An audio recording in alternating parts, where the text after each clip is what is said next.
ഈ ഒരു വേനൽ ചൂടിൻ്റെ ക്ഷീണവും ദാഹവും ഒക്കെ മാറ്റാനായിട്ട് തണ്ണിമത്തൻ കൊണ്ട് നല്ലൊരു അടിപൊളി ഡ്രിങ്ക് ഉണ്ടാക്കിയാലോ. അപ്പോൾ അതിനായിട്ട് 1.5 കപ്പ് അളവിൽ തണ്ണിമത്തൻ ഇതുപോലെ ചെറുതായിട്ടൊന്ന് മുറിച്ചെടുക്കാം. കുരുവെല്ലാം മാറ്റിയിട്ടുള്ളതാണ്.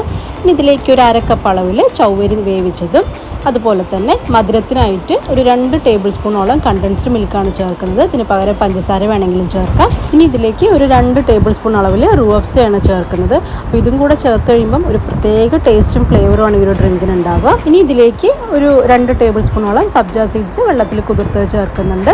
ഈ 2 കപ്പ് നല്ല തണുത്ത പാലും കൂടെ ഒഴിച്ച് ഇതുപോലെ നന്നായിട്ടൊന്ന് മിക്സ് ചെയ്തെടുക്കുക. ഈ ഒരു ഡ്രിങ്ക് നല്ല തണുപ്പിച്ച് കഴിക്കാനാണ് ടേസ്റ്റ് കൂടുതൽ ഉണ്ടാവുക. അപ്പോൾ വേണമെങ്കിൽ കുറച്ച് ഐസ് ക്യൂബ്സ് ഈ ഒരു സമയത്ത് തന്നെ ചേർക്കാം. അല്ലാന്നുണ്ടെങ്കിൽ ഇതുപോലെ സെർവ് ചെയ്യാൻ പോകുമ്പോൾ കുറച്ച് ഐസ് ക്യൂബ്സ് ഒരു ഗ്ലാസ്സിലേക്ക് ഇട്ടിട്ട് നമുക്ക് ഈ ഒരു ഡ്രിങ്ക് സെർവ് ചെയ്യാം. നല്ല ടേസ്റ്റാണ് ഈ ഒരു ഡ്രിങ്ക് കഴിക്കാനായിട്ട്. അതുപോലെ വളരെ റിഫ്രഷിങ്ങുമാണ് ഈ ഒരു വാട്ടർമെലൺ കൊണ്ടുള്ള ഈ ഡ്രിങ്ക്. അപ്പോൾ ഇനി തണ്ണിമത്തനൊക്കെ വാങ്ങിക്കുമ്പോൾ തീർച്ചയായും ഇതുപോലെ ഒന്ന് ട്രൈ ചെയ്ത് നോക്കണേ. എന്തായാലും ഇഷ്ടമാവും.